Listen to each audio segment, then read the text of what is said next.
한국해양수산개발원 연구위원님 소개해드리겠습니다. 큰 박수로 환영해 주시기 바랍니다. 안녕하십니까. 한국해양수산개발원 홍자원입니다. 다음으로는 발제를 해주실 이정철 남서울대학교 교수님 소개해드립니다. 고맙습니다. 오늘 토론회는 먼저 윤주 한국문화관광연구원 연구위원께서 참여하십니다. 고맙습니다. 박기남이 이사무 시즈오카현 스포츠문화관광부 이사께서도 참석하셨습니다. 고맙습니다. 노태현 충청남도 해양수산국장님도 토론자로 함께 하시겠습니다.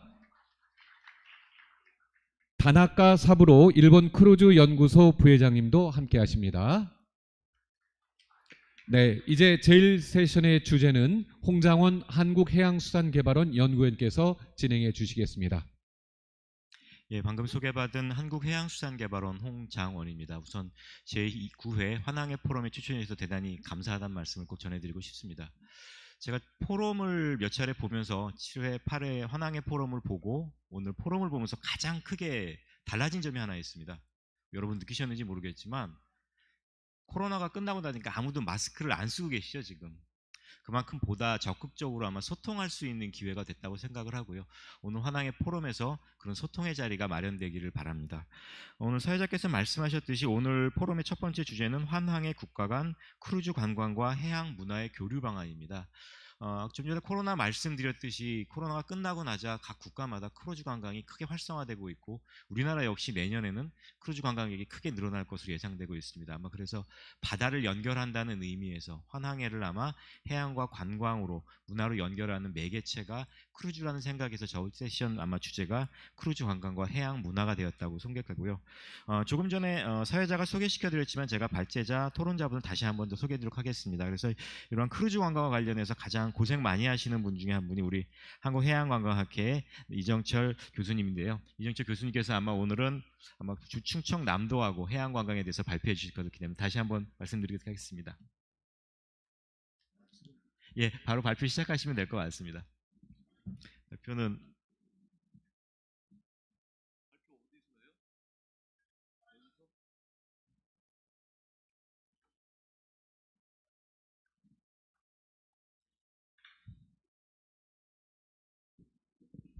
마이크를 빼서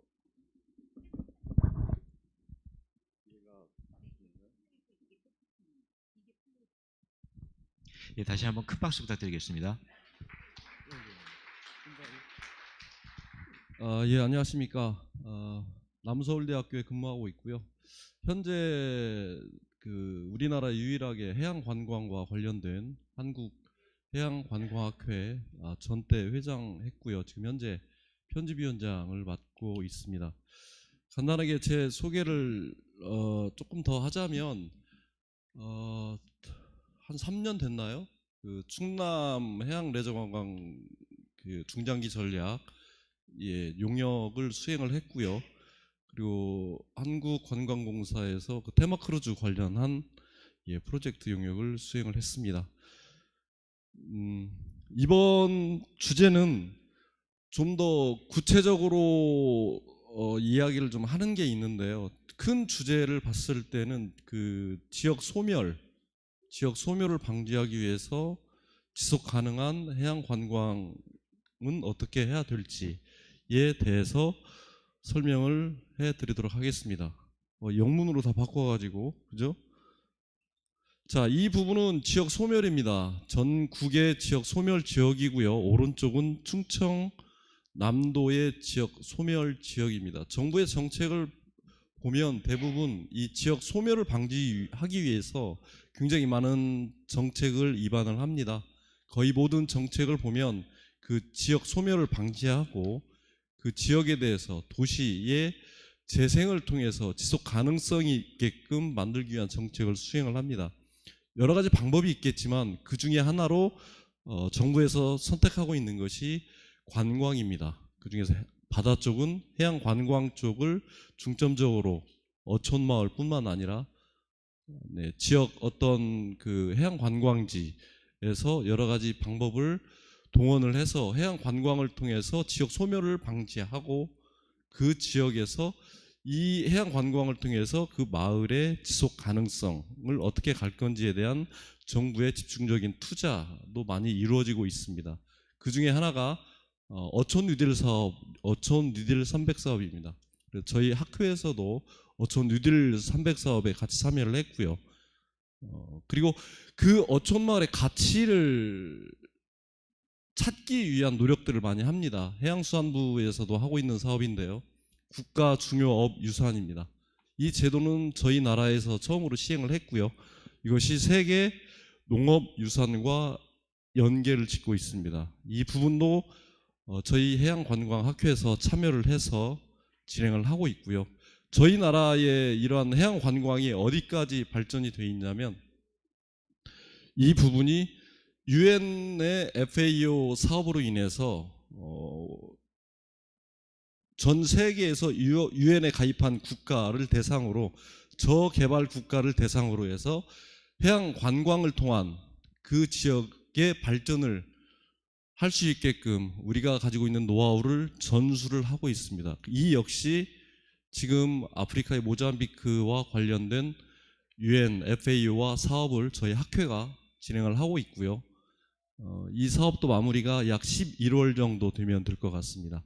그만큼 해양 관광과 관련된 이 노하우 그리고 우리가 가지고 있는 이 지식들이 전 세계에도 영향을 미치고 있다는 사실을 말씀을 드립니다. 그 역시 마찬가지입니다. 그 지역의 지역 소멸 그리고 이런 해안 관광을 통해서 소멸 예상된 지역에 투자를 함으로써 지역 소멸에서 벗어날 수 있고요.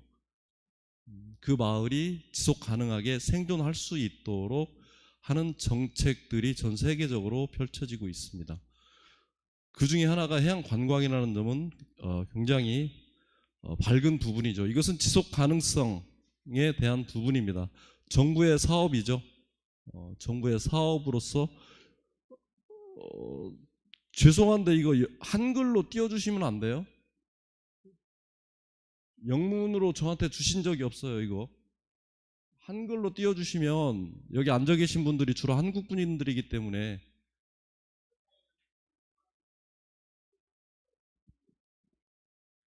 저는 뭐 제가 만들었기 때문에 발표를 하겠지만 알겠습니다. 제가 쭉 설명을 하겠습니다. 이것은 정부의 지속 가능 발전을 위한 정책입니다. 여기에서 돼 있는 부분은 모두가 해양과 관련된 부분을 설명을 하고 있습니다. 자, 충청남도의 관광지에 대한 부분을 설명을 해드리겠습니다. 전체 시군을 봤었을 때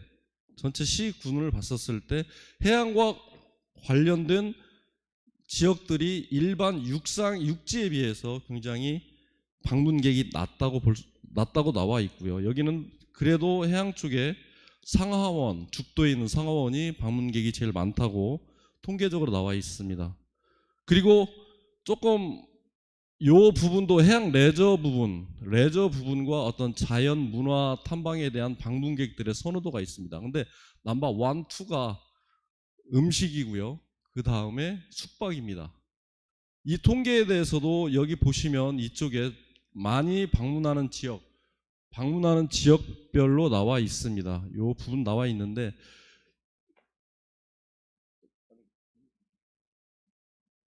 많이 나와 있는데 이 부분을 보면은요 사실 데이터가 문제가 있습니다. 우리 문화관광연구원뿐만 아니라 한국관광공사에서 제시하고 있는 통계하고 많이 다릅니다. 다른 부분은 나중에 말씀을 드리고요. 이 통계가 틀린 부분은 나중에 말씀을 드리고요. 이러한 관광에 대한 효과가 있습니다. 관광에 대한 효과는 지금 영문으로 돼가지고 설명드리기가 좀 복잡한 부분이 있습니다. 그래서 이 부분은 제일 중요한 부분은 이 지역에서 마린이나 랜드 투어리즘 같이 이루어지는 거죠. 우리가 여행을 가더라도 바닷가에서 놀고 오겠다라고 이야기하지만 육지에서 생활을 거의 대부분 하죠. 해상에 있는 관광뿐만 아니라 이 육지에서 이루어지는 관광도 굉장히 중요합니다. 우리에게는 이 충남도에는 이 백제 문화권이 있기 때문에 이게 가장 큰 어떤 매력이라고 볼 수가 있습니다.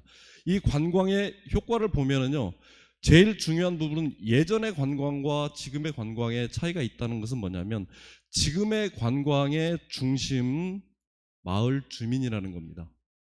마을 주민과 도시 재생 사업과 좀 유사한 부분이 있는데요. 이 부분이 그 지역의 주민들이 주관이 돼서 사업을 펼치고요. 외부에서 그 곳을 방문하는 관광객들이랑 같이 소통을 한다는 게 굉장히 중요합니다. 이런 부분은 어촌 뉴딜 사업도 마찬가지고요. 국가중요유산과 관련된 자문 같은 거 다니면서 제가 항상 강조하는 부분입니다. 최근에는 이 경기도 관광 축제 좀 돌아다니고 있는데요. 저번 주에도 제가 헤이리, 일산에 파주에 있는 헤이리도 판 페스티벌 좀 다녀왔는데요. 중심에 주민이 없습니다. 주민이 주가 돼서 참여해서 그 소득이 주민한테 와야만 그 지역의 소멸을 방지할 수 있다는 거. 이게 최근 현대의 관광의 트렌드라고 말씀을 드리겠습니다. 밸류 체인이라고 그러죠. 이거 6차 산업입니다. 6차 산업. 1 곱하기 2 곱하기 3, 6차 산업이죠. 우리나라에만 있는 용어입니다. 이것을 외국에서는 국제적으로 얘기할 때는 밸류 체인 이렇게 얘기를 합니다. 이 부분에 있어서는 생산 부분, 바다에서 생산되는 것뿐만 아니라 이것을 가공을 해서 판매하는 것까지 같이 들어가는데요. 6차 산업의 우리나라의 매뉴얼을 보면 그 중에 하나가 체험 관광이 들어갑니다. 그 지역의 특산품, 그 지역의 고유 문화, 이 부분까지도 밸류체인에 같이 포함되어 있다는 것을 말씀을 드립니다. 제가 이 관광에 대한 기본적인 주체와 매체와 객체에 대해서 설명을 지금 일부러 넣습니다. 이 관광이라는 게 많은 분들은 내가 여행을 많이 다녀보고 많은 경험을 해봤기 때문에 관광에 대해서 많이 알 거라고 생각을 하시는데, 실질적인 이 관광과 관련된 전문가들의 보는 시각과 일반적인 여행을 떠나셨던 분들의 시각은 다를 수가 있습니다. 그래서 여기에서 제가 말씀드리는 부분은 이 트렌드, 주체들의 트렌드죠. 시시각각 변하는 트렌드와, 그리고 이 이동 경로, 자동차나 뭐 기차나 자가용이나 이런 부분, 그리고 플러스 그 지역에서의 가지고 있는 관광 자원을 어떻게 연결하냐에 따라 가지고, 즉 20대가 가고자 하는 여행지, 30대가 가고자 하는 여행지가 틀립니다. 똑같은 곳에 가더라도요, 체험을 하는 게, 원하는 게 틀립니다. 여기에 맞춰서 좀 지자체뿐만 아니라 각 도 행정에서는 조금 세밀하게 관광 상품을 구성할 필요가 있습니다. 나중에 크루즈도 말씀을 드리고요, 요트도 말씀을 잠깐 드리도록 하겠습니다. 그런 부분에 분명한 것은 그 크루즈에 타는 사람들이 누구냐에 따라 가지고 똑같은 관광지라도 그 곳의 대비 태세는 틀려져야 된다는 얘기죠. 그래서 결론적으로 말씀을 드리면 이런 부분에 있어서 조금 더 복합적으로 세밀하게 접근을 해야 된다는 얘기죠. 여기 보면 골프 이거죠. 폭스바겐 이거 타고 캠핑, 저는 이거 타고 캠핑하지 않습니다. 화장실이 어렵기 때문에 안 합니다. 이쁘죠? 그래 타고 싶은 분들도 많이 있겠죠. 그리고 아직까지 우리가 못하고 있는 부분이죠. 수륙 양용 뭐 비행기가 됐던 뭐 수륙 전용 비행기가 됐던 경비행기죠. 어떤 부분은 뭐 강원도 경상도 쪽 말씀을 드렸더니 시끄럽잖아요. 그러시더라고요. 바다에서 떠서 가기 때문에, 목적지까지 가기 때문에 굉장히 중요한 부분입니다. 개인적으로 경상남도에서는 이걸 추진을 하고 있습니다. 현재 추진을 하고 있고요. 요트 말씀을 드립니다. 왜 충청남도 서산 보령 올 때는 자가용과 기차와 버스를 타고 와야 되는지 요트 타고 오면 안 될까요? 저는 충분히 가치가 있다고 생각이 듭니다. 요트는 저 없습니다. 빌리면 되거든요. 그러니까 충분히 가치가 있고요. 이제 크루즈와 관련돼서 이제 말씀을 드리는데 이것은 뭐 기항지와 모항지 여러 가지 변수가 많이 있죠. 근데도 저희 충청남도의 각 시군의 이 공무원분들이 굉장히 고생을 많이 하셨습니다. 4년, 5년, 6년 정말 고생을 많이 하십니다. 이 크루즈를 유치하기 위해서. 그래서 원래 보령 세계 박람회, 머드 세계 박람회 할 때 크루즈를 약 2km 정도 밖에 세워놓고 저녁에 그 친구들이 나와서 머드 박람회에서 같이 즐기는, 젊은이들이 같이 즐기는, 외국인들이 같이 즐기는 이러한 계획을 세웠었죠. 꼭 한번 해보고 싶습니다. 그리고 아직 확정은 안 됐지만 내년에 서산 대산항에서 크루즈가 모항으로 출발 계획을 가지고 있습니다. 이게 금방 나온 건 아니겠죠. 정말 이 자리를 빌려서 충청남도 해양정책을 입안하시는 분들하고 보령시, 서산시 관계자분들께 감사를 드립니다. 충남도에도 드디어 크루즈가 뜬다라는 거 굉장히 의미가 있고요. 앞으로의 미래 발전에 굉장히 희망적이라고 볼 수가 있겠습니다. 충청남도 보령 서산시 위해서 박수 한번 부탁드리겠습니다.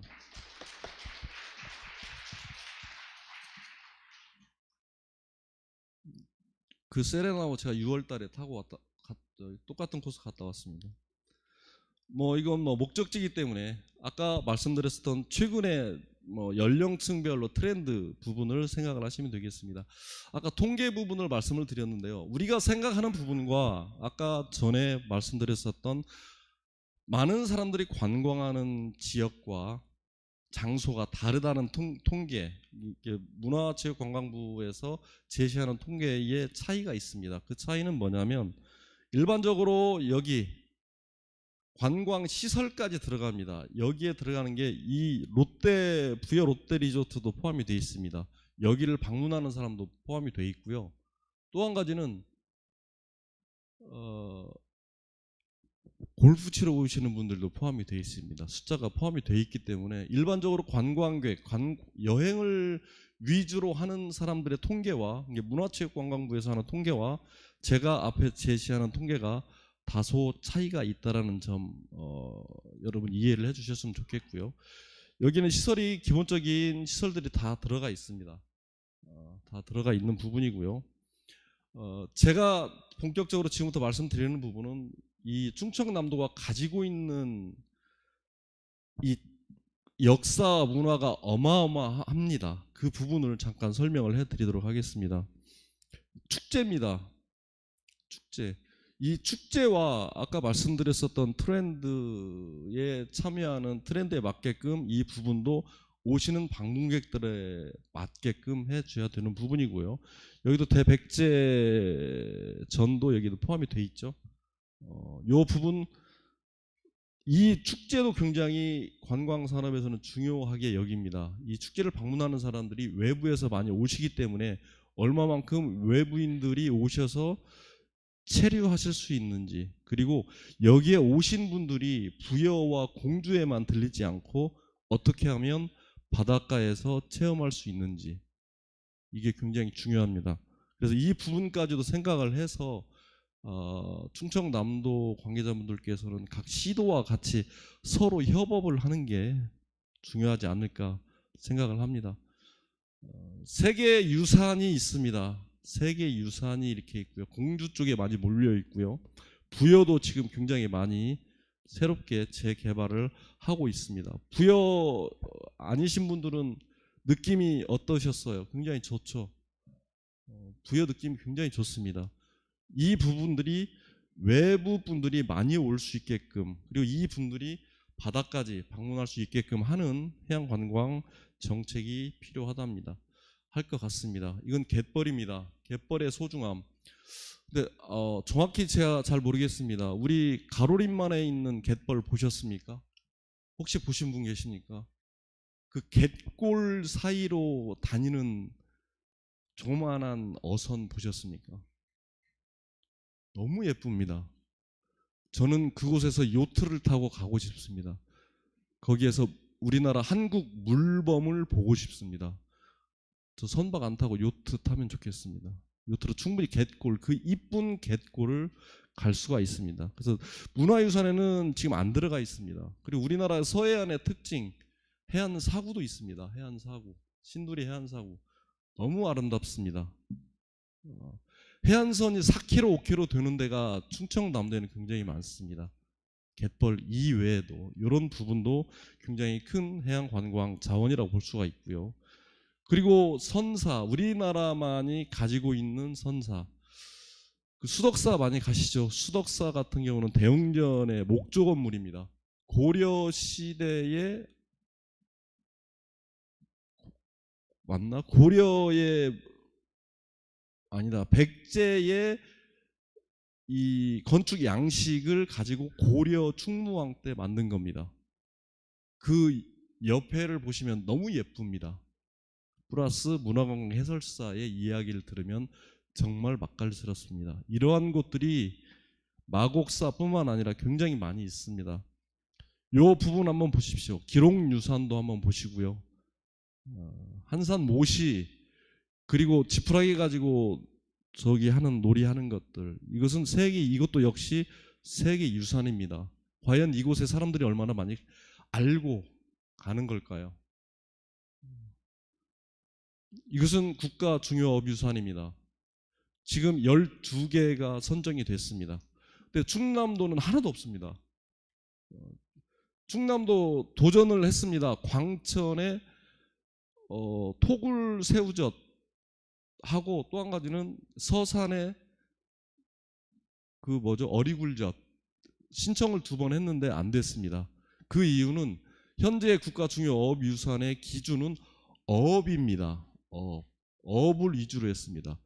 제가 충남도에게 새로운 사실을 하나 알려드리겠습니다. 저도 국가 중요 어업유산의 자문위원이기 때문에 말씀을 드리는데 풀렸습니다. 어업 관련 플러스 그걸로 인해서 가공품까지 되어 있습니다. 새우젓도 가능합니다. 어리굴젓도 가능합니다. 옛날에는 어리굴젓을 굴을 채취하는 어업이 됐었는데 이제는 그것을 가공하는 어리굴젓까지도 같이 어업으로 포함이 됐습니다. 올해부터 됐습니다. 그래서 준비하시면 제가 용을 좀 써보겠습니다. 지금 뭐 울릉도 이쪽 지금 하고 있는데요. 신안하고 하고 있는데 저 이번에 좀 신청을 하셔가지고 금액이 좀 많이 늘었습니다. 기초 할 때 7억 정도 늘었기 때문에 이런 부분도 조금 고민을 해보시기 바랍니다. 이것은 우리의 유산입니다. 우리의 유산. 이 부분을 세계 유산으로도 농업 유산으로도 등재가 충분히 가능합니다. 관광은 이러한 것들을 보존하고 유지하는데 가장 큰 역할을 하고 있습니다. 해양 관광입니다. 이거 신두리 해안 사구를 제가 말씀을 드린 겁니다. 아름답습니다. 저희 집사람하고 여행해서 바로 멈추고 1박을 거기에서 했습니다. 그렇게 아름다운 곳 참 찾기 드뭅니다. 동해안 모래사장 많다고 그러죠. 동해안은 앞에 섬이 없잖아. 볼만한 섬이 없어요. 보려면은 저기 울릉도 봐야 돼요. 없지 않습니까? 근데 서해안이 가지고 있는 섬들이 예쁜 섬들이 굉장히 많이 있다라는 것을 말씀을 드리고요.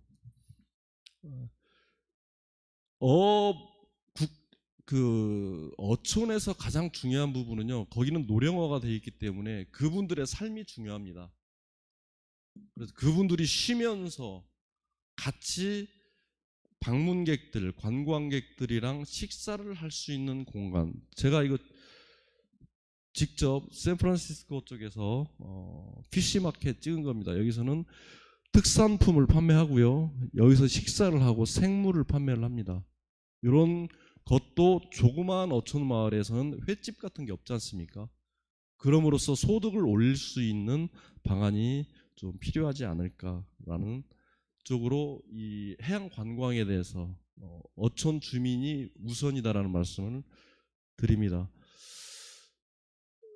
이건 이츠더십 제가 아시아에서 가장 큰 테마 크루즈를 타서 직접 찍은 사진입니다. 제가 여기 도에서 오신 분도 계시고 각 시군에서 오신 분들이 계신데요.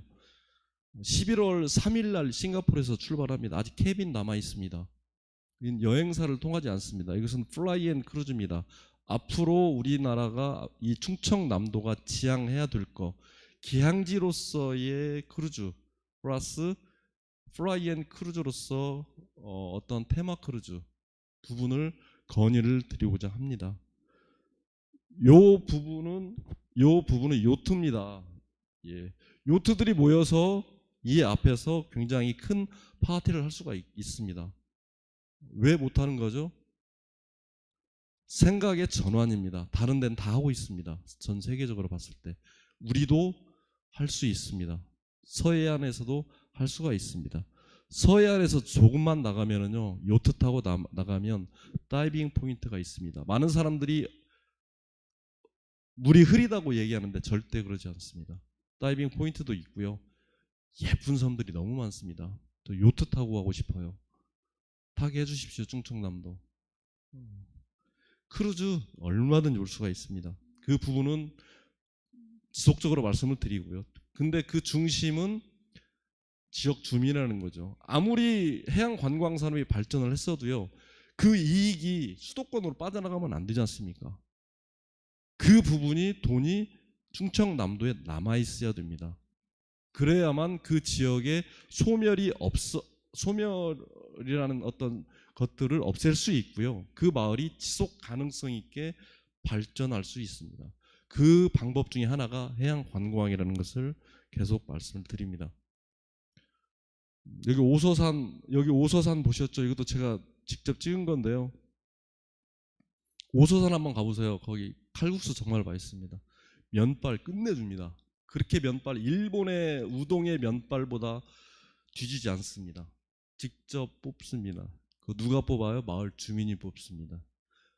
맛있습니다. 등산 오서산 가신 분들이 쓰레기만 버리고 갈 줄 알지만 거기에서 식사를 하시고 마을 주민과 같이 이야기를 합니다. 개인적으로 광천보다 그 오서산 앞에 그 상담 마을이죠. 거기에 땅금이 더 비쌉니다. 크루즈에 대해서 잠깐 말씀드리겠습니다. 좀 잘 안 보이는데요. 책자를 참고하시면은요. 작년도에 이게 다 떴는지 안 떴는지는 파악이 안 됐지만 여기 보시면은요. 우리나라는 한 군데도 없습니다. 일본은 있습니다. 왜 그럴까요? 크루즈에 대한 인식이 잘 안 돼 있기 때문이지 않을까요? 물론 여러 가지 요인이 있겠죠. 크루즈 이야기를 좀 해달라고 해서 말씀을 드리는데요. 이것은 제가 이츠더십의 홈페이지를 캡처를 했습니다. 보령 앞바다에 2km, 1.5km, 2km 앞에 이 크루즈선이 겐팅사의 드리머인가요? 이게 떠 있다고 생각을 해보십시오. 여기에서 젊은 여성들이 EDM이라는 일렉트릭 댄스 뮤직이라는 것을 가지고 머드 축제에 참여한다고 생각을 한번 해보십시오. 크루즈선은 무역항에만 정박을 할 수가 있죠. 여러 가지 방법이 있겠죠.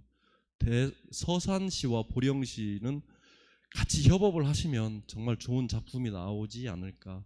그동안에 고생하셨던 것들이 풀리지 않을까. 거기에 충청남도 도와주시고 해수부 도와주시면 내년에는 좀 더 중국 쪽에서 좀 기항지로서 이 예쁜 서해안 쪽으로 많이 오지 않을까 입니다. 이런 방법은 저번에 중국에서 텐진에서 했나요? 어디에서 했는데 크루즈와 관련된 포럼을 한번 했었습니다. 거기에 인천항만공사 갔었고요. 부안군이 갔었습니다. 적극적인 자세로 그런 곳에 찾아가시기 바랍니다. 그리고 6월, 7월 달, 8월 달에 하는 제주 국제 크루즈 포럼, 마이애미 포럼 1월 달에 하나요?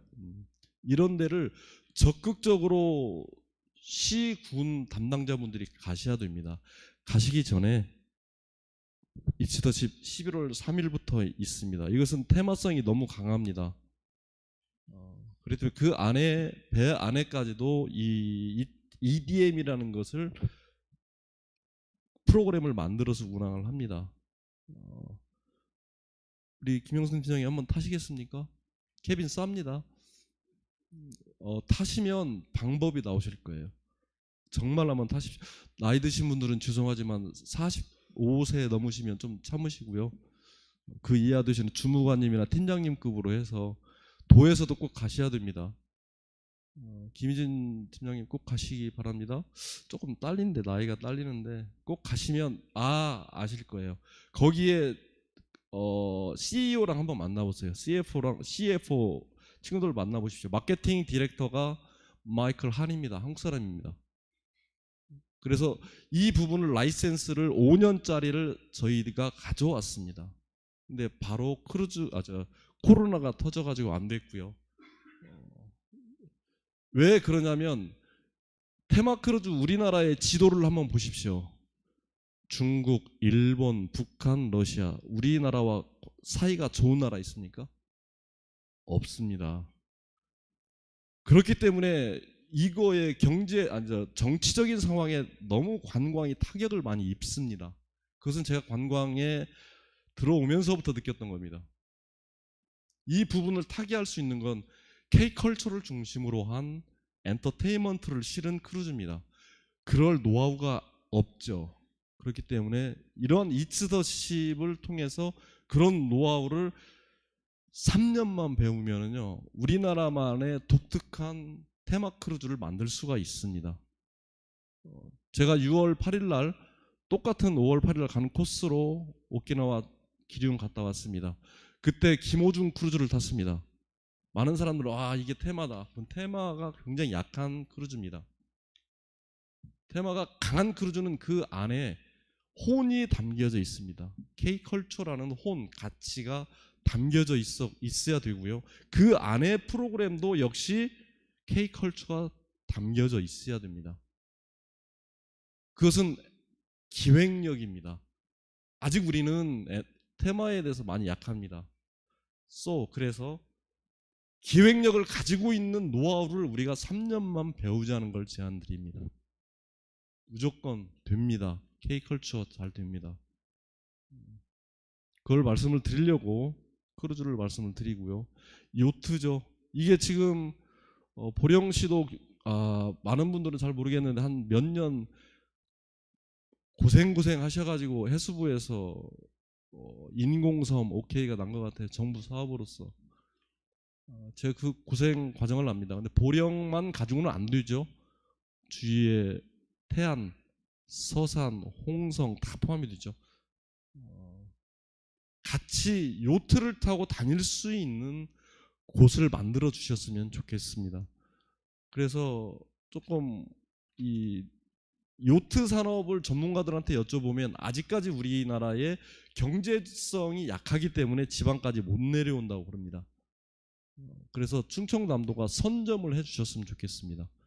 요트, 마리나 항만 이 컴플렉스를 좀 만들어 주시면 관련된 산업도, 크루즈와 관련된 산업도, 왜 이곳에 요트와 크루즈가 같이 떠 있을 거니까요. 그리고 그 이익은 누가 가져갑니까? 마을 주민이 가져갑니다. 이 부분은 행복마을 만들기입니다. 마을 주민, 행정 전문가입니다. 이 부분이 협의체가 잘 형성이 돼서 유지가 됐으면 좋겠습니다. 그래야만 그 지역의 소멸을 막을 수가 있고요. 그 지역을 좀 더 지속 가능성 있게 발전시킬 수 있지 않을까 생각을 합니다. 좀 관광적인 측면에서 봅니다. 연안 크루즈도 돼 있고요. 여기는 마린 항만까지도 있는데 좀 관광적인 측면에서 항만 시설도 그렇고요. 유인도의 선착장도 좀 관광 측면에서 접근을 해서 조사를 좀 먼저 했으면 좋겠습니다.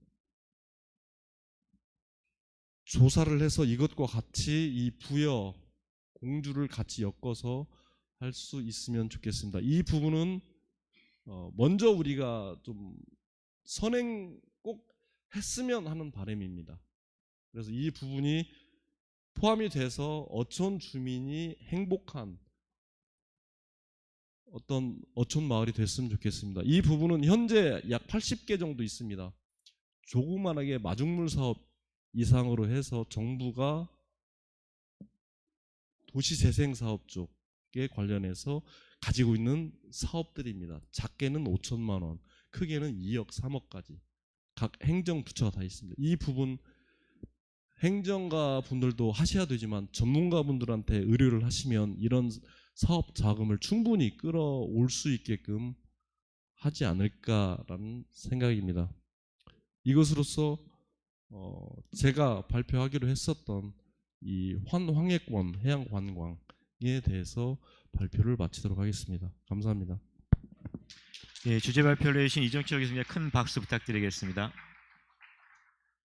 이정철 교수님께서는 이제 충남 관련된 연구를 오래 하시다 보니까 크루즈뿐만이 아니라 충청남도에 있는 관광시장, 해양관광시장, 그걸 이제 크루즈 관광하고 연계하는 방안에 대해서 아마 폭넓게 얘기해 주신 걸로 생각합니다. 다시 한번 큰 박수 부탁드리겠습니다.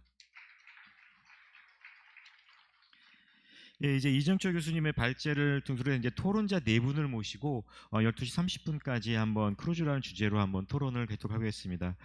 토론자분은 모두 4분을 모셨습니다. 한국에서 2분, 일본에서 2분을 모셨는데요.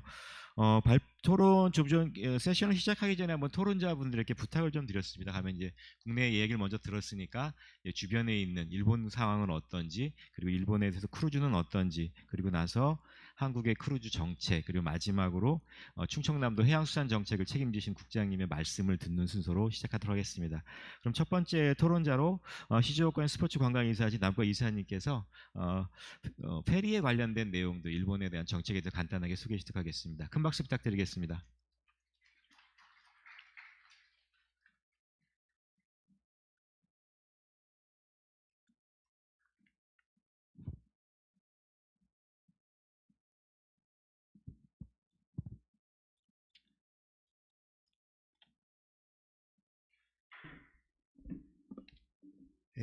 박先生、本当に勉強になる話をありがとうございました。 박 선생님, 여러 가지 공부가 되는 말씀을 들려주셔서 감사합니다. 저는 시즈오카현 스루가만 페리의 다키나미라고 합니다. 여러분 잘 부탁드리겠습니다. 지금 여기 나와 있는 사진이요. 11월 달 이후의 사진인데요. 공기가 굉장히 맑아가지고 거의 매일같이 이런 광경을 배 위에서 볼 수가 있습니다. 이렇게 후지산을 굉장히 가까운 곳에서 근접해서 볼 수 있는 것이 바로 스루가만 페리라고 할 수가 있겠습니다. 네, 먼저 저희 스루가만 페리에 대해서 잠시 소개 말씀을 드리도록 하겠습니다. 시즈오카현은요, 일본의 거의 한가운데에 위치를 하고 있습니다. 스루가만의 어떤 페리는 시즈미즈항에서 이즈 반도의 도이항을 연결합니다. 그래서 약 30km 정도 거리가 되고요. 도항 시간은 한 75분 정도 됩니다. 최근 들어서는 현도 223호선이라고 부르고 있습니다. 일본에서는 굉장히 좀 보기 드물죠. 바닷길입니다. 바닷길 223호. 사실 일본어로 발음을 하면 또 이게 후지산이라는 발음이 되거든요. 223이. 그래서 굉장히 전국적으로도 보기 드물게 바닷길로 인정이 되어 있습니다. 이 배의 소유자는 2019년 민간에서 계속해서 운영을 해왔는데요. 매년 1억엔 정도 적자가 나면서 이제 중단하기로 했죠. 그래서 이즈 반도 오른쪽입니다. 이즈 반도에 있는 관계자분들께서 이 니시즈라고 해서 교통편이 굉장히 안 좋은 지역이 있거든요. 니시이즈라고요. 그래서 스루가만 페리를 좀 제발 계속 지속해줬으면 좋겠다라고 해서 지사에게 요청을 했습니다. 그래서 2019년 6월 달부터 민간에서 현이 양도를 받아서 지금 현재는 현이 소유를 하고 있습니다. 그래서 일반 사단법인을 세워서요. 하루에 4편, 4번 왕복을 하고 있습니다. 가장 세일즈 포인트가 되는 것은 일본에서 가장 깊은 만인 스루가만의 선상에서 바닷바람을 맞으면서 세계유산인 후지산을 바로 그 산 기슭에서 산 꼭대기까지 조망할 수 있는 그런 어떤 선박 여행을 즐길 수 있다는 점입니다. 그렇다면 스루가만 페리하고 매력적인 그런 어떤 여행 관광지를 저희가 동영상으로 제작했습니다. 잠시 봐주시기 바랍니다.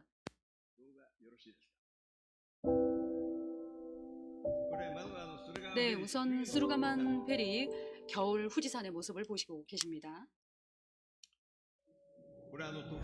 이것은 도쿠가와 이에야스가 젊었을 적에 사용했던 금 갑옷입니다. 갑옷과 투구입니다. 이 도이 광산의 모습입니다. 250km, 세계에서 가장 긴 금 광산입니다. 이게 바로 스루가만 페리를 보고 계시고요. 도쿠가와 이에야스의 무덤입니다. 동조궁이라고 합니다. 도쇼구라고 일본어로는 발음을 합니다. 여기는요, 조선통신사가 왔을 때 이에야스가 접대를 했던 곳입니다. 이게 이제 카약을 타고 있는 모습입니다. 이즈반도에서 카약을 타는 모습이고요. 이것은 이제 마운틴 바이크 투어이고요. 역시 이즈반도입니다. 자, 상공에서 본 것입니다. 스루가만 페리를 바라본 것입니다. 이것은 도보시마라고 해서요, 네, 섬들의 위치해 있고요. 굉장히 석양이 지는 모습이 아름다운 서이즈 지역이고요. 유튜브에서 이것을 이제 업로드를 해놨기 때문에 만약에 여러분들 좀 보고 싶으시면 한번 보시면 좋을 것 같습니다. 3분 50초짜리 동영상입니다. 도쿠가와 이에야스 공의 어떤 관련이 있는 지역들이 굉장히 많은데요. 지금 현재는 황금 카이도라는 프로젝트를 현하고 저희 페리 회사하고 같이 하고 있습니다. 그래서 이 프로젝트에 대해서 오늘 잠시 설명을 드리도록 하겠습니다. 자, 혼슈의 중앙부에 위치한 니이가타현, 야마가타현, 나가노현, 시조카현은 지리적으로 굉장히 인접해 있고요. 그래서 산을 중심으로 한 현으로 불리고 있습니다. 그래서 그 4개 현의 서미트가 있습니다. 매년 개최를 하고 있는데요. 그래서 이 지역을 조금 더 우리가 활성화시키자라고 해서 협의회에서 정했습니다. 그래서 2021년에요. 이 도로로 말씀을 드리자면 야마나시에서 시즈오카까지는 전혀 연결이 안 된 상태였는데요. 이것이 2021년에 연결이 됐습니다. 그래서 니가타에서요, 일본 그 동해 쪽으로요, 이렇게 태평양 쪽의 시미즈까지 고속도로가 연결이 되었습니다. 네, 그래서 이 사업을 해서 황금 카이도라고 하는 사업을 하게 됐습니다. 그래서 이 광산 지역이 굉장히 많기 때문에요. 이러한 4개 현의 지역을요, 이 세로로 연결하는 그런 여행 루트를 만들었습니다. 그래서 해로와 이 육로를 연결하는 것을 황금 가도라고 부르고 있습니다. 육로하고 해로의 두 가지를 합쳐가지고 저희가 황금 카이도라고 부르고 있습니다. 일본어 발음을 따와서 만든 것입니다. 영어로는 골드로드라고 네이밍을 했죠. 그래서 황금 카이도라는 이름을 지었습니다. 이것은 이제 광산에서 유래한 것입니다. 금광산. 니가타현의 광산에서요. 니가타현에도 광산이 있고 사도 광산이 있습니다. 그래서 페리가 그 도착하는 지역인 도이 광산이 있는데요. 거기에는 또 도이라는 지역에 도이 광산이라는 곳이 있습니다. 그래서 이 양자를 연결하는데 그 중간에 야마나시현에 유노구 광산이 있고요. 또 나가노현에 긴케이 광산이라고 해서 4개의 아주 큰 광산이 있습니다. 그래서 이 4가지를 합쳐가지고 저희가 황금 가도라는 이름을 붙인 것입니다. 황금 가이도. 사실 일본에서 지금 현재 NHK의 대하 드라마 중에서 어떡할래 이에야스라는 그런 대하 드라마 하고 있는데요. 이에야스 시대에 이에야스가 막부를 열었을 때 이 막부의 직할령으로 만들었습니다. 이 광산들을요.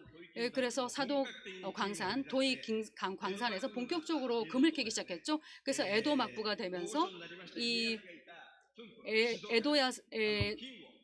이에야스가 있었던 순부성, 이게 시조가입니다. 거기까지 계속해서 금을 실어왔던 것이죠. 그래서 금의 길이라고, 금의 루트라고 이름을 붙였어요. 그래서 지금 현재 이런 루트를 만들었고요. 도쿠가와 이에야스와 관련되는 관광지가 이 주변에 굉장히 많이 산재해 있습니다.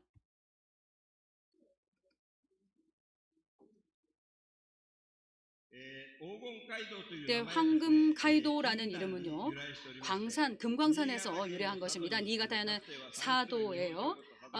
굉장히 많은 금의 양을 캤었던 사도 광산이 있었고, 죄송합니다. 제가 지금 이거 말씀드렸네요. 네, 황금가이도는요, 이 하늘로도 연결이 되어 있습니다.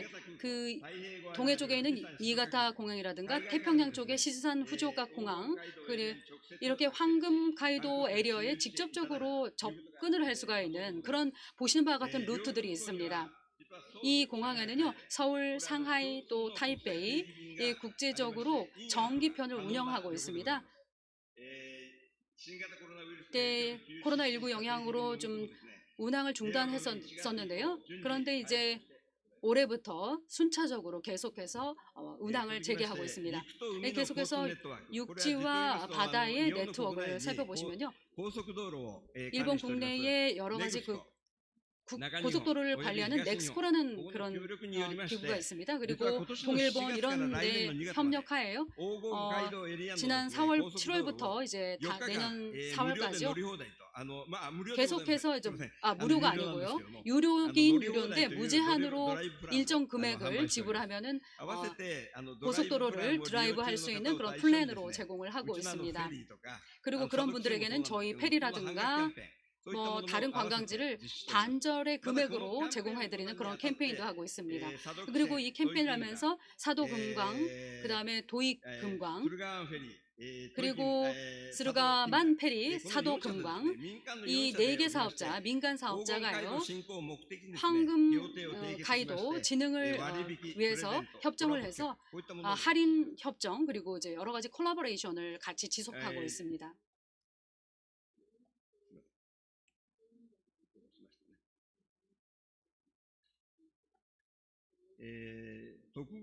도쿠가와 가문과 역사적으로 어떤 음식이라든가 관광 자원 연결이 되어 있는데요. 그것을 활용해서 여러 가지 관광 자원을 활용하도록 하고 있습니다. 그래서 4개의 관련되는 지역이 있습니다.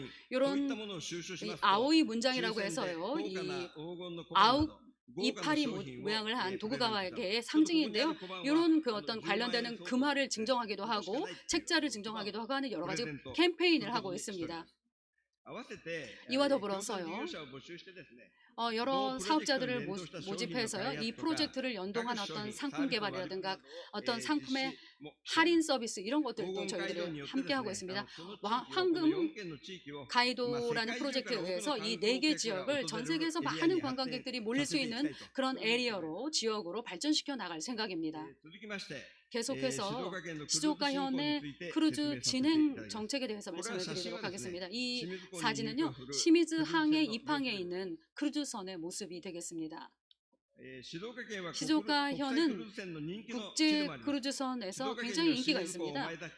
시미즈항이라든가 마에다항이라든가 이렇게 3개의 무역항이 있습니다. 국제적인 무역항이 있어서 크루즈선도 기항을 하고 있습니다. 그 중에서도 3대 미항이라고 부르는데 고베, 나가사키, 시미즈항 이 3가지 항구가 있는데요. 그 중에 하나인 시미즈항이 시즈오카항에 있습니다. 그래서 95% 그 기항객 중에 95%가 이 시미즈항에 들어오고 있습니다. 그래서 여기 시미즈항만에서요, 이 후지산을 조망할 수가 있습니다. 그래서 마운트 후지라고도 불리고 있죠. 그래서 지형적으로 봤을 때 굉장히 완만하고요, 굉장히 그 입항이 쉬운 항입니다. 굉장히 아주 기업들과 많이 연결을 해서요, 후지산의 색상에 이렇게 맞춰가지고요, 파란색을 많이 사용해서 이 주변을 꾸미고 있습니다. 한 600년대 시미즈항부터 여러 가지 그 기항을 했었던 아주 오래된 그 항구이기도 합니다. 시미즈항은요. 2023년 시즈오카현 크루즈선의 연간 기항수를 살펴보겠습니다. 외항선, 내항선 합쳐서요, 코로나 대비해서 1.5배로 늘어났습니다. 이 사실 코로나19 때는 굉장히 많이 줄어들었었습니다. 하지만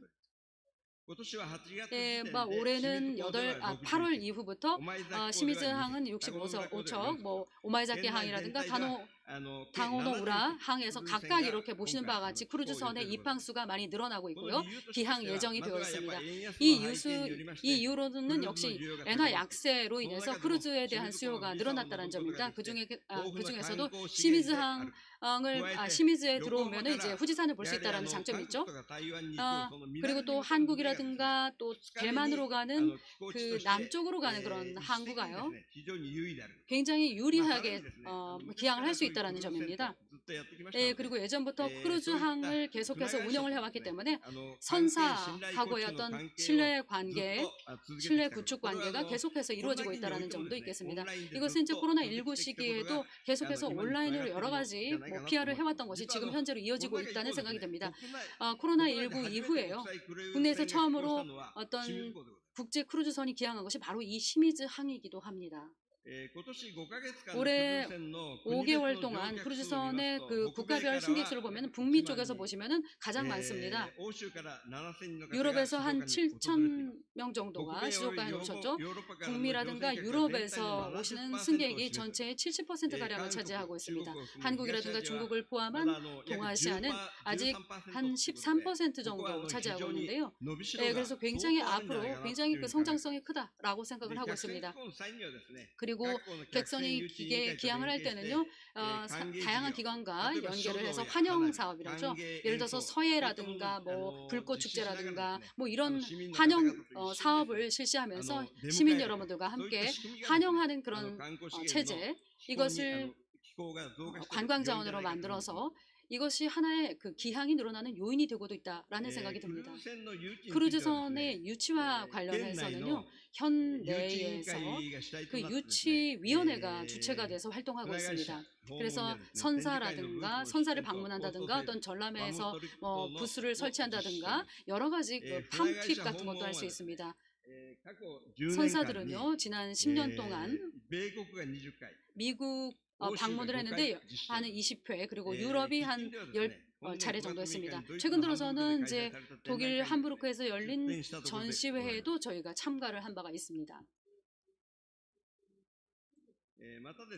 또한 저희 현에서는요, 이러한 유치 활동에 나서기 위한 객선 유치위원회도 설치를 했고요. 그래서 뭐 보조금 제도도 만들어내고 있습니다. 그래서 팜트립이라든가 이것을 하기 위한 어떤 보조금을 지급을 하고 있습니다. 200만 엔 정도를 한도액으로 해가지고 저희가 이런 보조금 지급 사업도 벌이고 있습니다. 그리고 아주 환경이 좋은 아름다운 그런 시조가의 환경을 볼 수가 있다는 것도 굉장히 크루즈선의 매력이기도 하죠. 크루즈를 오면은 이제 8시 정도에 입항을 해서 저녁에 한 7시 정도에 나가게 됩니다. 그런 어떤 하루짜리가 많습니다. 그래서 이러한 것들이 어느 정도 정착이 되어 있다는 느낌이 듭니다. 각 선사에서 지역 자원을 도입한 여러 가지 옵션 투어를 하고 있습니다.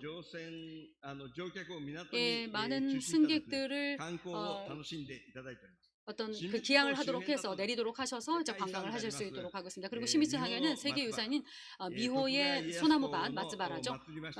그 도쿠가와 이에야스를 모시는 쿠노산 동조궁이라는 데도 있습니다. 그리고 특산물, 해산물도 많이 있습니다. 이런 것들을 여러분들께서 많이 즐기고 계십니다. 그리고 더 나아가서 시미즈항에서 자동차로 한 1시간 정도 가면은요, 후지산 기슭까지 갈 수가 있습니다.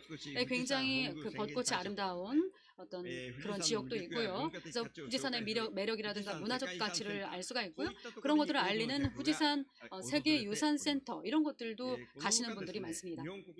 그 밖에 일본 국내에서는 시즈오카에서만 먹을 수 있는 벚꽃 새우가 있고요, 꽃새우가 있고요, 와사비가 있습니다. 시즈오카에서만 맛볼 수 있는 여러 가지 식도락도 즐길 수가 있습니다. 시즈오카를 거점으로 해서요, 스루가만 페리 입장에서도요, 승강장이 바로 근처에 위치해 있기 때문에요. 크루즈선의 일정을 좀 조정을 해서 이즈 반도에 가실 수 있도록 저희가 스케줄 조정을 하고 있는 상황입니다. 여러분 꼭 시즈오카 현에 와주시기를 바라고요. 후지산 스루가 페리를 통해서 아주 이런 장대한 광경을 보시면 좋겠습니다. 오늘 대단히 감사합니다. 예, 시조과연 해양 관광에 대해서 토론 형태로 발표를 해주신 우리 나카나미 이사무 국장님께 다시 한번 큰 박수 부탁드리겠습니다. 다른 내용들보다 아무래도 바닷길이라는 표현을 써가지고 연안 지역을 연결하는 건 아마 큰 사례였던가 싶어요. 사실 우리나라도 이제 섬관광을 많이 한다고는 하시지만 가장 어려운 게 알고 보면 연안 여객선 터미널까지 찾아가는 일이 가장 힘든 것 같아요. 근데 길이라는 것을 육로, 해로를 연결하는 것은 아마 우리 환항의 포럼에도 큰 시사점이 있는 것 같습니다. 첫 번째 발제자 토론을 잘 들었고요. 남은 발제자분이 3분 남아 있습니다. 저희가 12시 30분까지가 토론이 막려되게 되어 있는데요. 남은 3분께서는 한 7, 8분 이내로 끝내주시면 될 것 같고요. 이번 토론은 일본 크루즈 종합연구소의 부소장이신 사부로 다나키 선생님께서 토론해 주실 건데요. 부소장님께서는 제주도, 부산 여러 지역의 크루즈 관광에 대해서 많은 정책을 알려주시기 때문에 아마 이번 환항의 포럼에서도 좋은 말씀을 해주실 걸로 기대됩니다. 토론 부탁드리겠습니다. ただいまご紹介いただきました 방금 소개받은 일본 크루즈 연구소의 다나카 사부로라고 합니다. 여러분 잘 부탁드리겠습니다. 네, 우선 제가 8월 달에요. 이 포럼에 그 참석하도록 안내를 받았을 때요. 왜 나를 지명하셨을까라는 생각이 들었습니다. 저는요. 충청남도하고 크루즈는 별로 관계가 없지 않을까? 내가 충청남도에 가서 어떻게 크루즈 관련되는 얘기를 해야 될까? 라는 것이 제가 첫 번째 든 의문점이었습니다. 그런데 엊그제요. 어제 서울 공항에 내려가지고요. 제가 이 지역에 오기까지 쭉 이렇게 보니까 뭐 강, 바다가 굉장히 많이 펼쳐져 있었습니다. 그래서 제 머릿속에서는요. 한국의 크루즈는 뭔가 동해안이다라고 생각을 했었는데 아니다. 이 서해안 쪽도 한국 크루즈에 있어서 굉장히 큰 가능성을 감추고 있지 않을까라는 느낌이 들었습니다. 그 한국 크루즈와 관련되는 부분에 대해서는 나중에 또 보충 설명드리겠습니다만 우선 먼저 일본의 크루즈 산업이 어떠한 상황인지에 대해서 말씀을 드리겠습니다. 일본의 크루즈 자체는요. 1989년 그러니까 지금으로부터 35년 정도 전부터 일본에서 크루즈가 태동하기 시작했습니다. 일본에서 이제 시작을 했을 때요. 이런 말로 이제 시작을 하게 됐는데 뭐냐 하면은 일본인에 의한 일본인을 위한 크루즈다. 뭐 어디선가 들어본 듯한 그런 문구라는 생각이 들 텐데요. 일본인을 대상으로 해서 일본의 크루즈를 만들자라고 해서 일본에서 크루즈를 시작한 지 35년이 경과된 것이죠. 일본에서는 그 나름대로 크루즈는 성장세를 보여왔습니다만 전 세계적으로 비교를 해보면 상당히 많이 좀 처진 느낌입니다. 그래서 지금 현재 일본에서는 크루즈에 대한 어떤 개념이요. 상당히 크게 변모를 하게 됐습니다. 어떤 것이 달라졌는가라는 부분에 대해서 말씀을 드리자면 지금까지 일본의 크루즈는요. 도메스틱 그러니까 로컬한 국내 산업이었던 것입니다. 그런데 전 세계를 바라보면은 이건 아니다라는 것이죠. 전 세계적으로 통용될 수 있는 글로벌한 산업, 글로벌한 크루즈. 바로 이 부분에 일본의 크루즈가 살아남을 수 있을지 그것을 알 수 있는 굉장히 중요한 포인트가 있다라고 해서 방향 전환이 대폭적으로 이루어지게 됐습니다.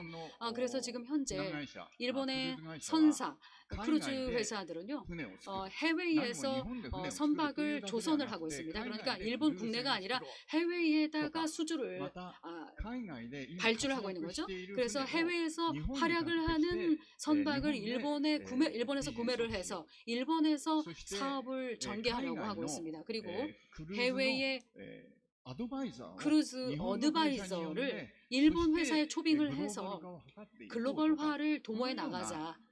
이러한 방향성을 정하고 움직이고 있습니다. 그래서 아마 2, 3년 정도 지나게 되면은 그 결과가 확실하게 드러나리라고 생각이 됩니다. 일본의 크루즈가 지금 현재 그러한 방향성을 가지고 크게 변모하고 있다는 말씀을 드렸습니다. 그리고 충청남도의 크루즈를 생각했을 때 역시 세계적으로 크루즈가 어떻게 흘러가고 있는가라는 것도 중요하다고 생각합니다. 그리고 전 세계의 크루즈에 있어서 커다란 포인트가 무엇인가라는 건데요. 크루즈가 다양화되어 가고 있다라는 점이라고 할 수가 있겠습니다. 예를 들어서 호텔을 예를 들어서 말씀드리자면 사실 이 호텔보다 훨씬 더 큰 호텔이 굉장히 많은 호텔, 뭐 그런 큰 호텔부터 규모가 작은 호텔까지 정말 호텔이라고 해도 다양한 종류가 있죠.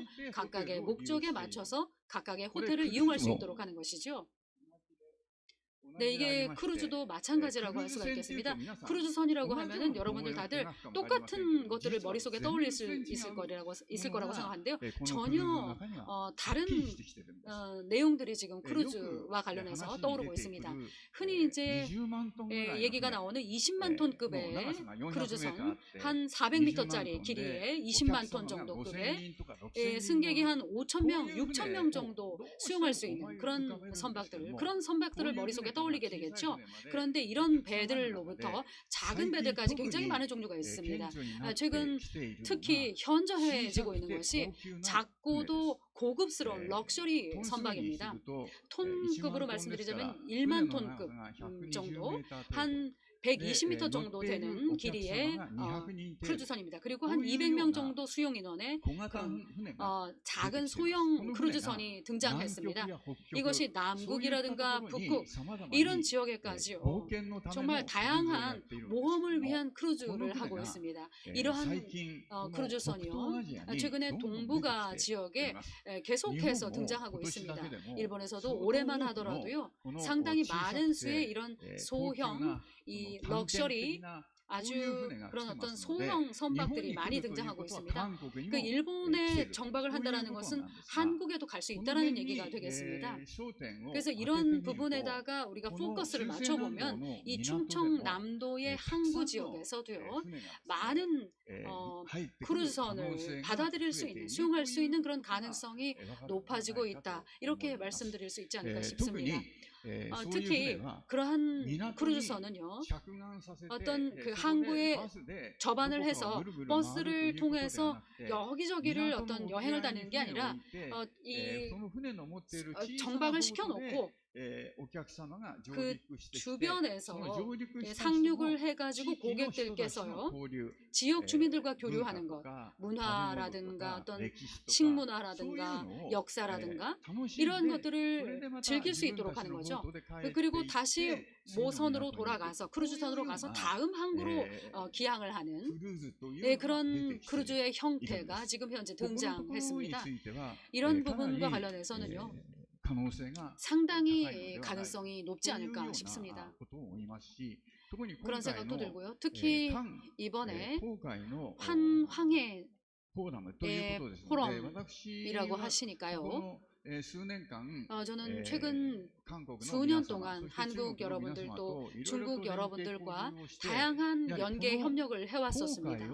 그래서 역시 이 환황의 크루즈를 만들어서 이것을 해외 선사 쪽에다가도 PR을 하고 또 해외 고객에도 이제 프로모션을 하려고 생각을 하고 있습니다.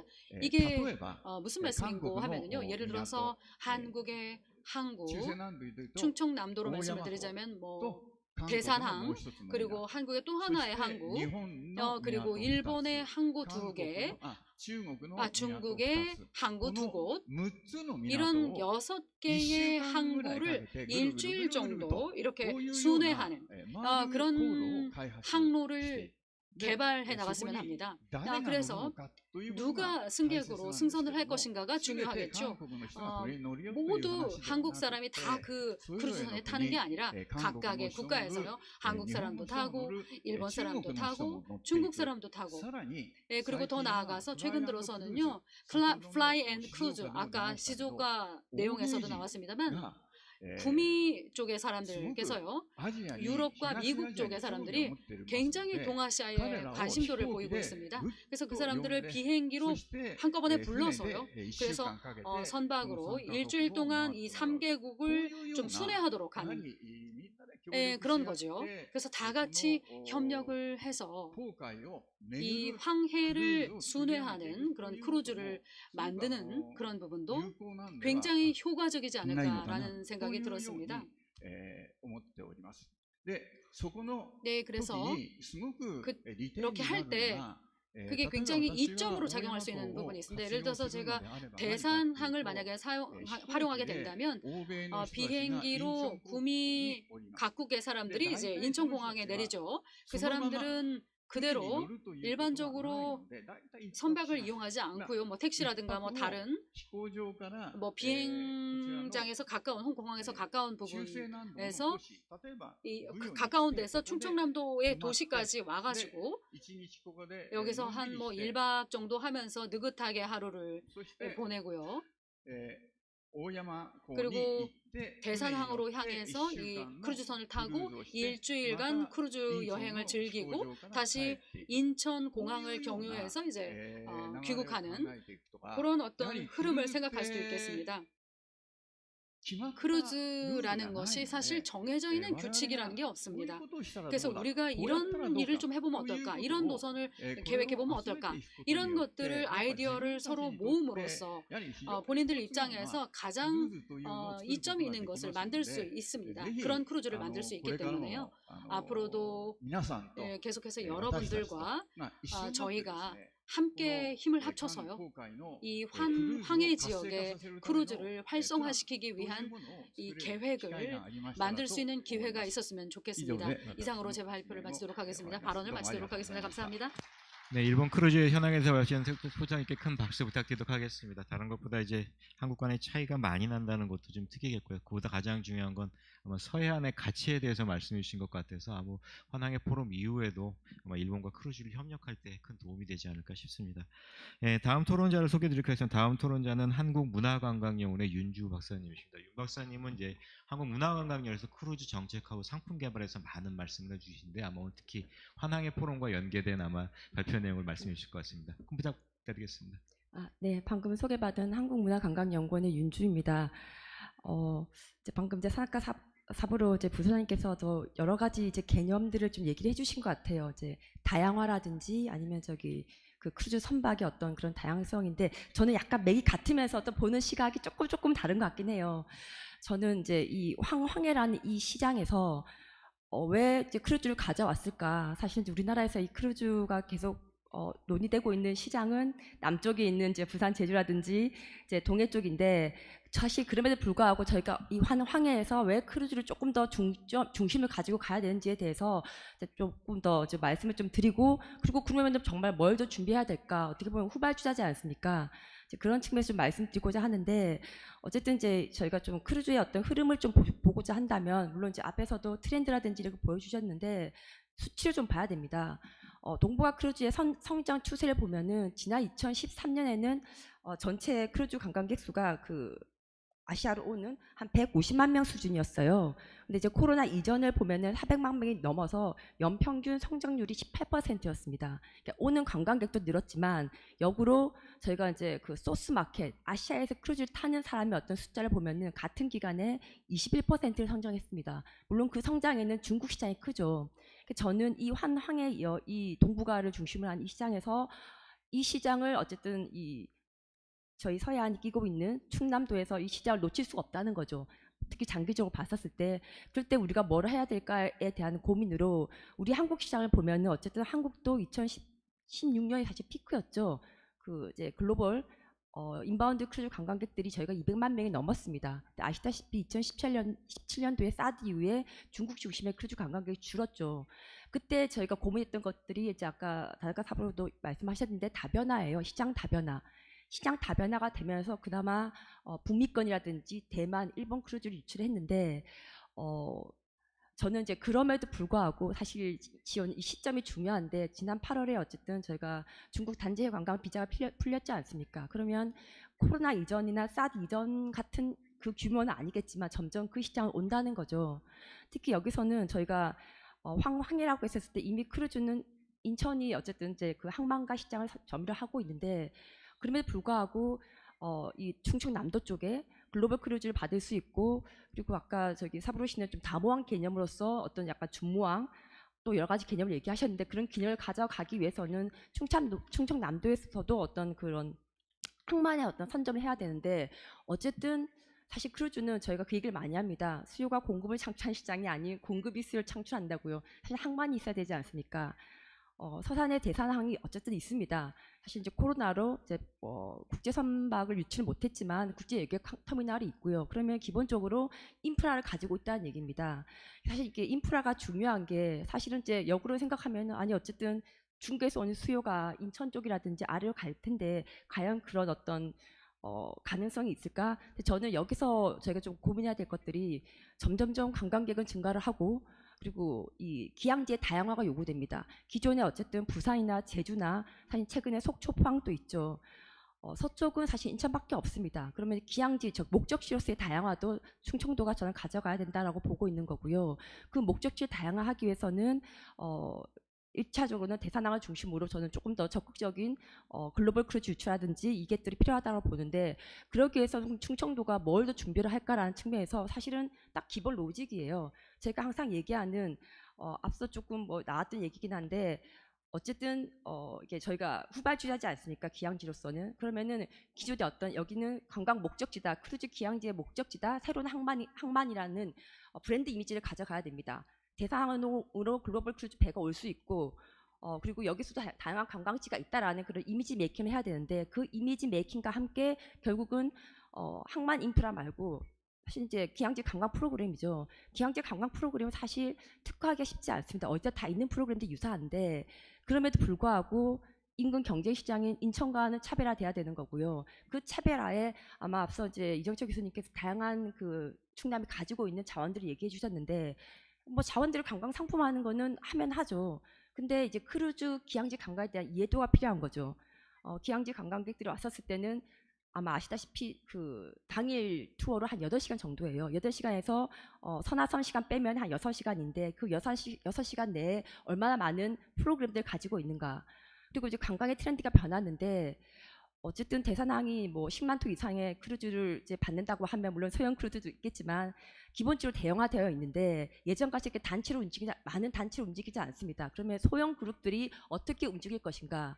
그리고 그들이 탔었을 때 가족 관광객들과 최근에 FIT도 많습니다. 그러면 홀로 오신 분들이 어떤 식으로 투어를 할 것인가? 이런 준비들을 저는 충청남도에서 좀 전략적으로 해주셔야 된다고 보고 아까 이정철 교수님도 지역 주민 얘기를 많이 하셨는데 그거는 이제 이런 크루즈 유출해서 충청남도가 얼마나 지역 산업에 크루즈로 인한 어떤 경제적 이익이 있을까라는 부분인데 지역 주민 물론 중요하죠. 그러니까 지역 주민을 기반으로 한 지역 산업과 어떻게 연결시킬 건가라는 부분입니다. 사실 가장 조금 더 쉽게 접근할 수 있는 부분이 사실 지역에 있는 여행사분들이죠. 근데 이 기존 여행사가 아니라 저는 청년들 어떤 스타트업을 통해서 좀 더 다양한 상품을 개발할 수 있는 이런 스타트업들을 발굴을 하고 그리고 크루즈가 생각보다 관광에 있어서 되게 디테일합니다. 그 이제 가이드라든지 이런 전문 인력과의 어떤 그런 접점이 중요한데 전문 인력 또한 충청남도에 충분히 소화할 수 있는 인력 육성이라든지 이런 부분들도 같이 좀 고민을 해주셔야 된다고 보고요. 그리고 어쨌든 제가 황해권에서 이제 아까도 이제 다나카 사부로 상께서 루트를 얘기해 주셨는데 메인 루트가 있지 않습니까? 그럼 그 루트 간의 협의체가 필요합니다.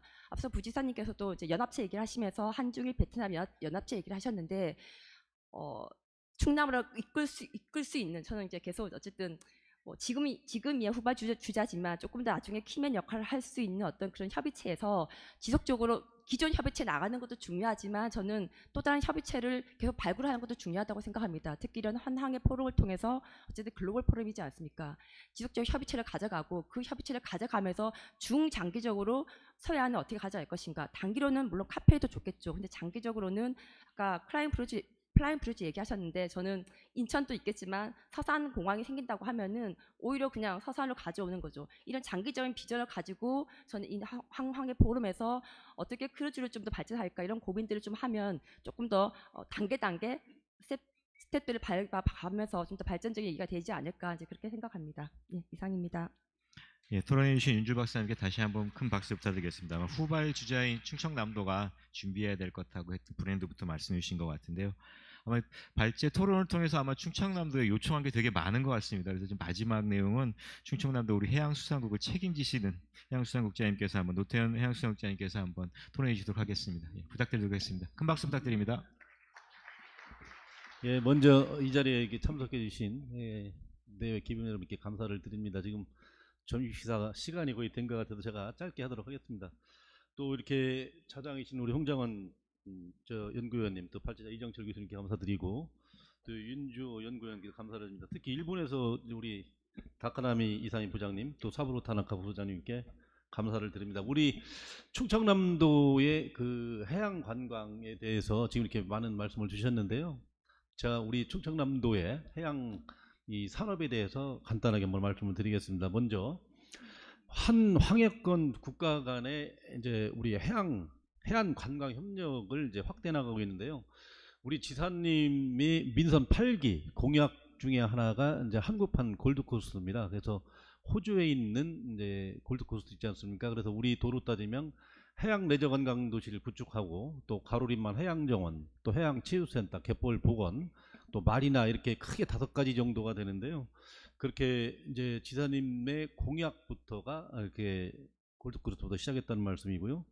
또 실제로 이제 우리 연안 시군이 도에 7개가 됩니다. 서천, 보령, 홍성, 서산, 태안, 당진, 아산 이게 7개 시군이 되는데 이 7개 연안 시군에서 22년도에 관광객이 1829만 명입니다. 그런데 세계적인 명소로 알려진 우리 골드코스트 같은 경우는 950만 명 정도 돼서 오히려 충청남도의 관광객이 더 많은 거죠. 굉장히 많다는 말씀을 드리고요. 근데 이제 문제는 우리 이렇게 7개 연안시군에 오는 관광객 수가 외국인은 또 적어요. 그래 1.4%밖에 되지 않기 때문에 그 부분이 좀 아쉬운 부분이고, 그러나 오늘 양쪽에 이제 2분 일본에서 오신 분이 계신데 또 일본과 또 이렇게 중국, 홍콩, 또 베트남 이런 인근 우리 또 황해권 국가들하고 따져보면 있잖아요. 아주 팽창할 수 있는 기회가 넓다는 생각이 듭니다. 특히 아까 이제 다른 분께서 말씀하셨는데 대산에 이제 일본과 크루즈선을 연결할 수 있는 여건이 좋습니다. 그래서 빠르면 내년 5월 정도로는 크루즈선이 갈 수 있을 거로 저는 기대를 하고 있습니다.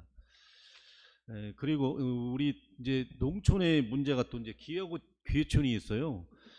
농어촌이 이제 점점 인구가 줄어들고 있기 때문에 그 2010년도에 우리 충남도의 어촌인구가 2만 한 7천 명 정도가 됐죠. 근데 작년 기준으로 따지면 한 13,000명 정도밖에 안 됩니다. 그래서 한 반으로 줄었거든요. 그리고 오히려 그 65세 이상 되신 분들의 한 연령이 해당되는 분들이 7,000명 정도가 됩니다. 그렇게 돼서 50% 이상이 고령화가 되고 있어서 지금 이런 것들은 이제 우리 충청남도뿐만이 아니고 우리나라에 큰 문제가 된 것 같습니다. 그래서 어촌 인구 감소되는 것은 지역 경제 활성화에도 도움이 되지 않고 소멸을 가져오는 중대한 문제가 되고 있습니다. 그래서 우리 충청남도는 2016년부터 어촌의 진입장병 완화 정책을 추진을 하고 또 해수부에도 건의를 해서 우리 서산 그 지구 중앙리부터 시작을 해서 지금 전국적으로 확대를 하고 있고요. 국비 지원도 되고 있습니다. 그래서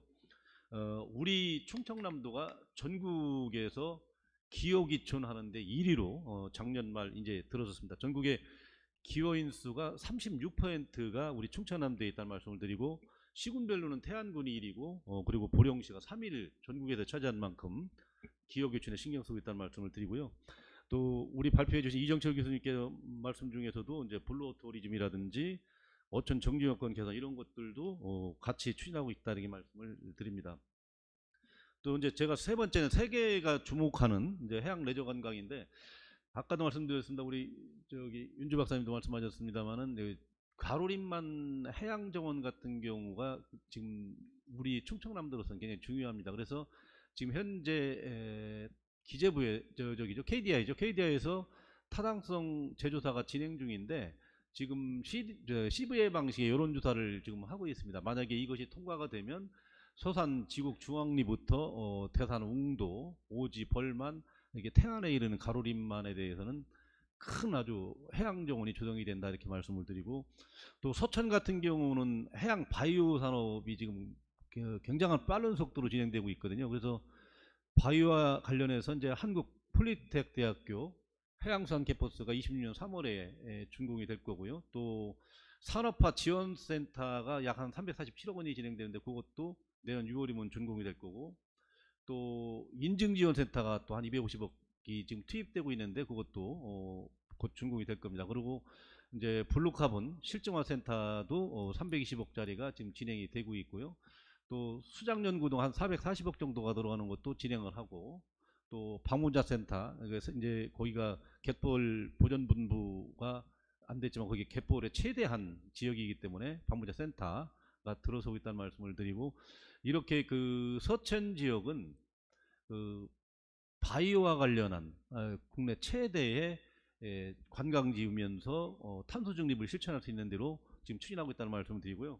또 보령, 아까 말씀드린 보령 같은 경우는 이제 5개 선이 있습니다. 원산도, 삽시도, 고대도, 장고도, 효자도가 있는데, 작년 9월 14일 날 우리 지사님하고 해수부 장관님 그리고 보령시장 또 민간사가 MOU를 체결했는데요. 공공 부분 7개하고 민간 부분 2개소가 있습니다. 그래서 지난 9월 15일 날 대명 소노 호텔 앤 리조트 기공식을, 그러니까 9월 14일 날 MOU를 체결했는데 1년 하루 만인 9월 15일 날 기공식을 드디어 했습니다. 그래서 7,600억, 전체적으로 따지면 한 1조가 좀 넘어가는데 건물만 7,600억이 들어가는 것을 기공식을 가졌고, 내년도에는 이제 원산도에서 삽시도까지 약 3.9km가 되는데 3.9km에 대해서 한 해상 그 케이블카를 건설할 겁니다. 한 1,000억 들어가죠.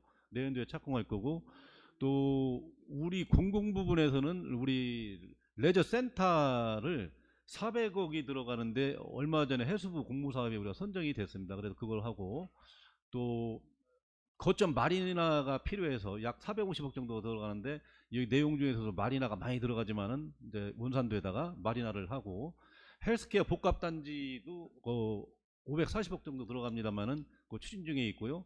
갯벌 복원하는 건 70억 정도가 들어간 이미 해수부 공모사업에 선정이 됐습니다. 우리 보령시 과장님들이 계시지만은 이미 선정이 됐고, 또 삽시도에다가는 아트 아일랜드를 조성을 지금 할 계획으로 470억이 들어가는데 해수부 공모사업에 300억짜리가 이미 공모가 선정이 됐습니다. 그리고 26년도에는 이제 손 비엔날레 거기다 추진을 하고, 또 원산도를 중심으로 해서 삽시도, 고대도, 장고도, 효자도 4개의 역에다가 바다역을 만들 겁니다. 한 400억 들어가는데요. 그래서 이렇게 7개 공공 부분하고 민간 부분 2개소가 차질 없이 진행이 되면, 아까 이제 가로림만, 또 서천 갯벌, 그리고 보령의 오섬 아일랜드 중심으로 굉장한 해양 환경이 관광벨트로 조정될 것이라는 말씀을 드리고요. 또 아까 말씀드렸던 마리나 같은 경우에도 해수부의 그 항만 기본 계획을, 마리나 항만 기본 계획이 20년부터 30년까지 있는데, 기본 계획에 서천의 홍원항, 그리고 보령의 원산도하고 대천항, 그다음에 서산의 창리, 또 태안의 안흥항, 또 당진 같은 경우는 외목마을이고, 또 논산도 탑정호 저수를 중심으로 해서 내수면이 있습니다. 그래서 그렇게 7개 지역에 마리나항이 이미 돼 있기 때문에 차질 없이 진행될 거라고 보고 있습니다. 결론적으로 말씀드려서 대한민국의 어가 인구는 2012년도에 18만 명인데 21년도에 9만 명으로 좀 줄어들었는데요. 반면에 수상 레저 그 기구 조종면허 취득하는 사람을 보면 2011년도에 11만 명이었는데 지금 21년 되면 약 29만 명, 한 3배 가까이가 늘어났습니다. 그래서 해양 환경이 아까 발제자께서 말씀하신 대로 좀 변화하고 있고요.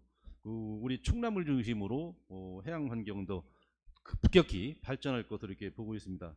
그래서 이러한 좋은 여건을 바탕으로 해서 환항해권, 우리 중심 국가인 우리 일본이라든지 중국이라든지 홍콩, 베트남 이런 데와 함께 국제 협력을 중시해 나가겠다는 말씀을 드리겠습니다. 다시 한번 감사드립니다. 고맙습니다. 노태우 국장님의 토론 감사드립니다. 발제자와 토론자들이 다양한 얘기를 했는데 충청남도 해양수산국에서 준비를 철저하게 하고 있고 다양한 사업을 하고 있다, 이런 말씀해 주신 것 같습니다. 지금 시간이 12시 30분, 저희 세션 시간이 모두 끝이 났습니다. 근데 제가 세션 처음부터 보니까 자리에 대부분이 앉아 계시더라고요. 혹시나 플로어에서 이번 일부 세션과 관련해서 토론이나 뭐 발제자에게 문의할 수 있으시면 발표를 받도록 하겠습니다. 혹시 계실까요? 대부분 이제 12시 점심시간이 지나고 나면 아마 없는 걸로 생각 얘기가 많이 나오는 것 같습니다. 제가 오늘 다양한 얘기를 했는데 결국은 이런 것 같습니다. 환항의 포럼을 생각을 해보고 보면 아마 대부분 수요 얘기도 하셨는데 제가 이런 생각을 많이 해봤습니다. 해양을 생각해 보면, 그러니까 바라만 보는 바다라는 말을 많이 써요. 우리가 공급자처 개발은 많이 하는데 우리 스스로가 바다를 많이 즐겨봤나 보면 그렇지 못한 경우가 상당히 많은 것 같습니다. 그래서 이런 포럼을 계기로 여러분 스스로가 크루즈부터 말이나 뭐 충남의 해양을 충분하게 즐기는 시장이 되고 난다면 아마 환항의 해양 관광이 좀 더 활성화될 거라고 생각됩니다. 자, 이로써 첫 번째 세션 환항의 국가 간 크루즈 관광과 해양만의 교류 방안 세션을 모두 마치도록 하겠습니다. 발제자 토론자 여러분 모두 고생하셨습니다. 경청해주신 여러분 감사드립니다. 네, 발제자 그리고 토론자 여러분 모두 고생 많으셨습니다. 이상으로 세션 1을 마치도록 하겠습니다.